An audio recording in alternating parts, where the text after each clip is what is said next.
Comenzamos el último bloque de Televisión Pública Noticias con un informe especial que nos trae Nazarena.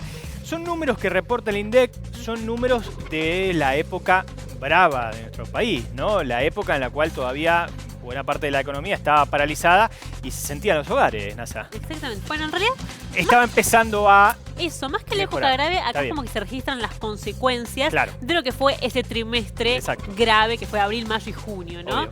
Si bien en estos meses, en los meses que vamos a analizar ahora, que es de agosto, octubre, ya te digo que a mediados de septiembre comenzábamos a ver datos positivos, como por ejemplo lo que tiene que ver con la recaudación, obviamente que la crisis económica continúa aún hoy y tiene su impacto negativo, sus consecuencias. Esto es Gran Buenos Aires. Esto es solamente el Gran Buenos Aires. Fíjate qué pasó según el INDEC entre agosto y octubre. El 40% de los hogares de Gran Buenos Aires contó con al menos un miembro con problemas laborales. Esto es, o que lo despidieron, o que lo suspendieron, o bien que le disminuyeron los ingresos.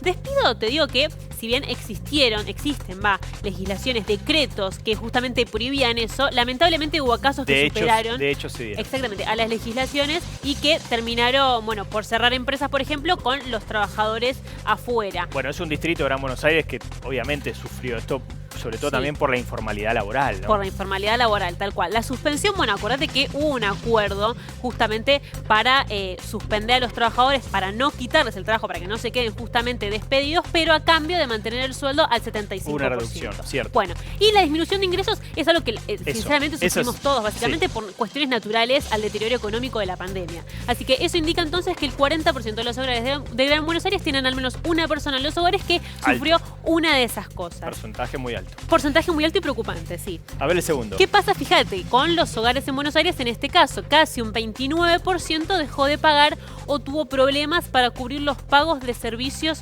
de la vivienda. Independientemente del congelamiento de las tarifas, claro. En la medida que se disminuyen los ingresos, en algún lado hay recortes, ¿no? Exactamente. Bueno, el nivel de endeudamiento de las familias en este periodo fue enorme. Particularmente te diría el nivel de endeudamiento no solamente en los impuestos o en las tarifas, pese a que estén congeladas, sino también con la tarjeta de crédito. Muchísimo endeudamiento con la tarjeta de crédito. Y por eso, vale destacar, hubo dos importantes refinanciaciones automáticas, tanto en abril como en septiembre, justamente para poder hacer frente a estas deudas que se hacían complicadas. Sí, porque el pago mínimo es empezar a acabarse un pozo debajo de uno.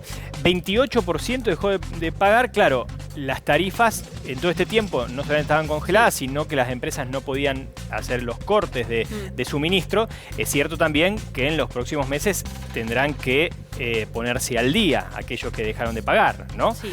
¿Vamos a una tercera? Vamos a una tercera, fíjate.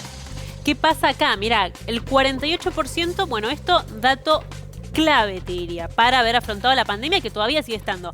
Recibió al menos una prestación de las implementadas por el Estado. ¿A cuáles te referís, por ejemplo? IFE, seguro. Que fue por lejos la más significativa. Después el ATP para pagar la mitad del salario. La tarjeta alimentar que permitió comer, básicamente.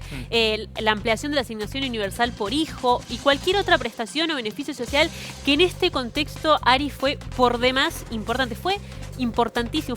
Te diría que lo más importante para llevar adelante esta pandemia y que estos números aún no sean peores. Sí, ahí están los números de la UCA, donde marca un 44% de pobreza y un 10% de indigencia, y donde dice que la indigencia sin estas políticas públicas hubiese superado, creo que es el 24%. Cierto también que el IFE no fue todos los meses, no fue de manera consecutiva, quedó sin realizarse una cuarta entrega. Distinto fue con el ATP, que salvo en los últimos 2 meses habían tenido distintas entregas. Sí, Ari, incluso la gente que fue despedida tuvo que recibir doble indemnización, por ejemplo. O sea, hubo la verdad que prestaciones sociales en ese sentido para todos y todas. ¿Y qué pasa? El último dato que me parecía sumamente importante remarcarlo rápidamente: el 64% de los hogares, fíjate, con más de un miembro que incrementaron el tiempo dedicado a tareas domésticas, declararon que esas tareas incrementadas son realizadas solo por mujeres o con mayor dedicación por las mujeres. Bueno, lo que hablábamos siempre de la feminización de la pobreza y cómo la crisis económica siempre termina recayendo de manera